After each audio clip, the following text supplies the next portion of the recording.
नमस्कार, मी श्वेता. तुम्ही पाहताय न्यूज 18 लोकमत. बुलेटिनमध्ये तुमचं स्वागत. आणि पुढच्या अर्ध्या तासात आंतरराष्ट्रीय घडामोडी पाहूया जगाच्या पाठीवर मध्ये.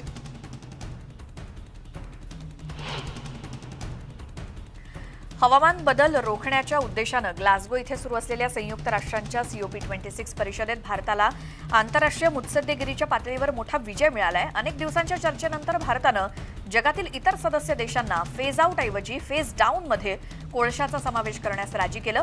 यावर सहमती दर्शवल्यानंतर भारतानं अखेरीस सुमारे 200 देशांनी मंजूर केलेल्या COP26च्या मसुद्याला पाठिंबा दिला.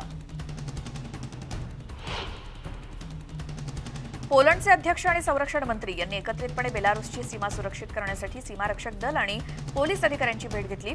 पोलंडचे अध्यक्ष अँड्रेस डुडो यांनी अत्यंत समर्पित शक्तींना श्रद्धांजली वाहिली. दरम्यान संरक्षण मंत्री मारियस ब्लाझाक यांनी सांगितलं की सीमेवरील परिस्थिती तणावपूर्ण आहे. बेलारूसवर संयुक्त सीमेवर अडकलेल्या हजारो स्थलांतरितांचा राजकीय प्यादे म्हणून वापर होत असल्याचा आरोप संरक्षण मंत्र्यांनी केलाय. दरम्यान रशियन आणि बेलारूशियन पॅराट्रुपर्सनी शुक्रवारी पोलंडच्या सीमेला लागून असलेल्या प्रदेशात संयुक्त लष्करी सरावात भाग घेतला.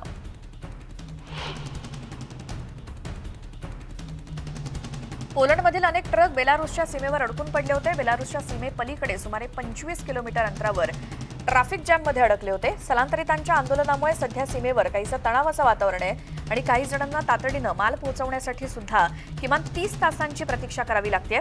त्यानंतर त्यांना पोलंडमध्ये प्रवेश मिळतोय. कायदेशीर प्रक्रिया पार पडल्याशिवाय वाहनांना प्रवेश द्यायला सुद्धा पोलिसांनी स्पष्टपणे नकार दिलाय.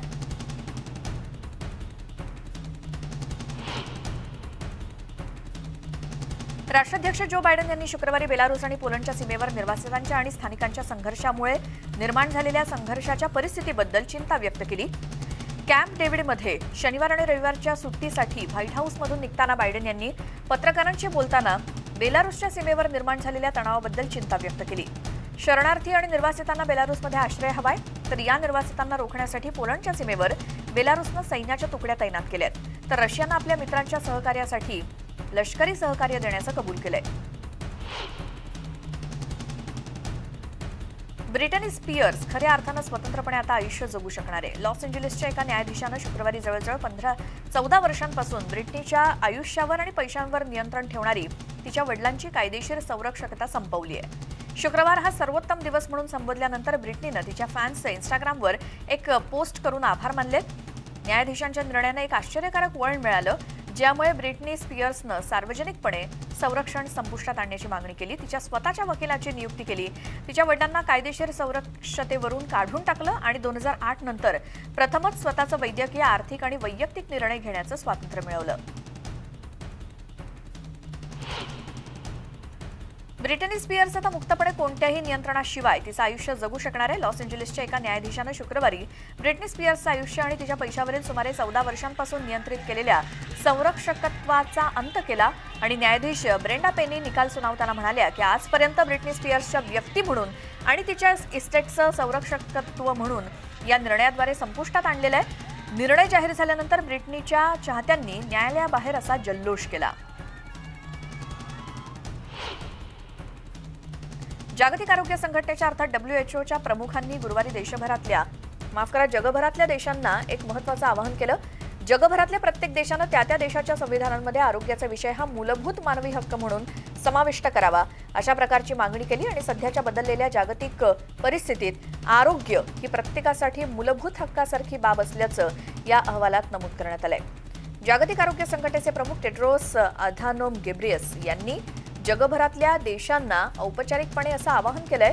पॅरिस पीस फोरममध्ये बोलताना टेड्रोस यांनी नवीन WHOच्या नव्या आवाहनाला आग्रहपूर्वक मांडलं आणि याबद्दल जागतिक स्तरावर सुरू होत असलेल्या विविध योजनांसाठी, प्रकल्प आणि अभियानासाठी देशांनी योगदान द्यावं असं सुद्धा आवाहन जागतिक आरोग्य संघटनेनं केलंय, ज्याला प्रतिसाद देत जर्मनीनं सगळ्यात आधी 100 कोटी रुपयांची घोषणा केली.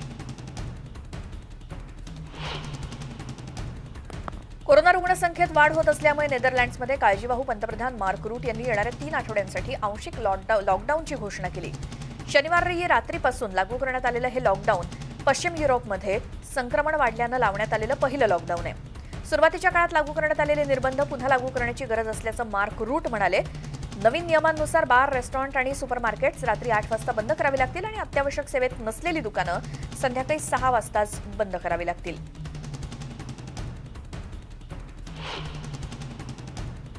ट्युनिशियाच्या दुसऱ्या सर्वात मोठ्या शहराच्या बाहेरील भागात असलेल्या एका शहरामध्ये कचरा टाकण्याच्या प्रकारामुळे स्थानिक सध्या संताप व्यक्त करत आहेत. स्थानिक प्रशासकीय अधिकाऱ्यांच्या निर्णयानंतर हा सगळा प्रकार पर्यावरणीय घोटाळ्यामध्ये अडकला.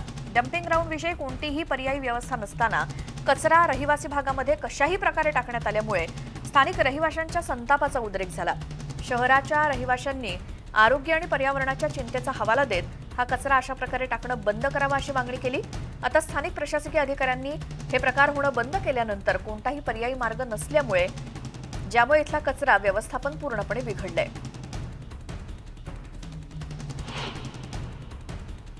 राजधानीत झालेल्या प्राणघातक हल्ल्यातून बचावल्यानंतर काही दिवसांनी इराकच्या पंतप्रधानांनी पायी बगदादच्या शेजारील भागाचा दौरा केला.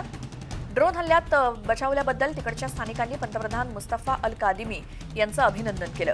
या हल्ल्याची कोणतीही जबाबदारी कोणी स्वीकारली नाही, परंतु संशयाची सुई इराण समर्थित मलिशियाकडे, ज्यांना ग्रीन झोनवरील पूर्वीच्या हल्ल्यांसाठी सुद्धा जबाबदार धरण्यात आलंय, ज्यात परदेशी दूतावासही आहेत.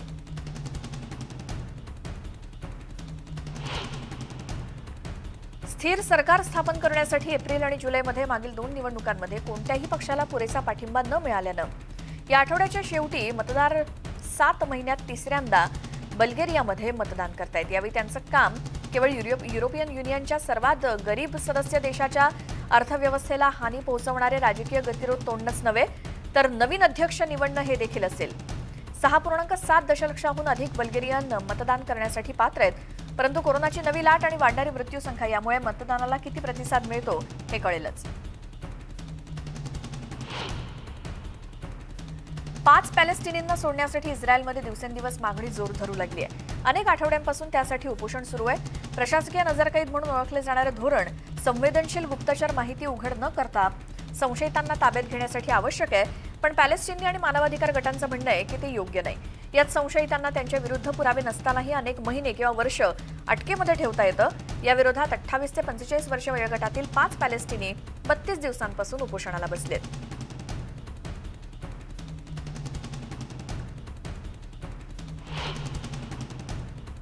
आणखी आंतरराष्ट्रीय घडामोडी पाहणार आहोतच एका छोट्याशा ब्रेक नंतर. पाहत राहा जगाच्या पाठीवर.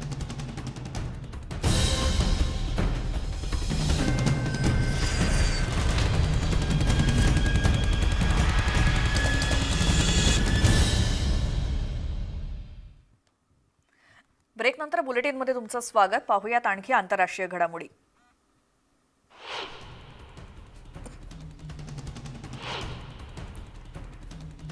आज आंतरराष्ट्रीय बाल दिनाच्या निमित्तानं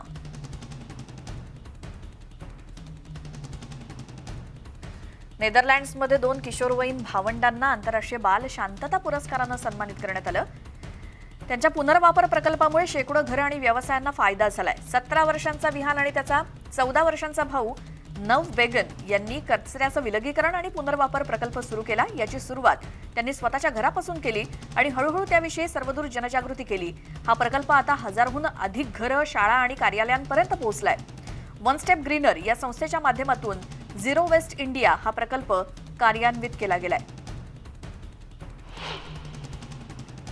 पोलंडच्या स्वातंत्र्य दिनानिमित्तानं गुरुवारी राजधानी वर्सोव्हमध्ये हजारो नागरिक रस्त्यावर उतरून मार्चमध्ये सहभागी झाले होते. 1.5 लाख नागरिक यात सहभागी झाल्याची माहिती आयोजकांनी दिली. गेल्या काही काळात रॅलीवर उजव्या गटांचं वर्चस्व असल्याची टीका होत होती.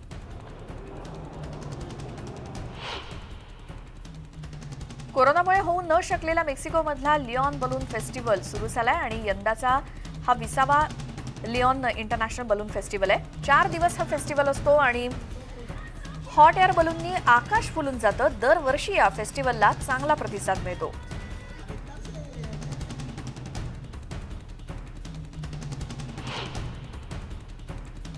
आणि या आंतरराष्ट्रीय घडामोडींसह वेळ झाली जगाच्या पाठीवर आमच्या विशेष बुलेटिनमध्ये इथेच थांबण्याची. मात्र इतर बातम्यांच्या अपडेट्ससाठी पाहत राहा न्यूज 18 लोकमत.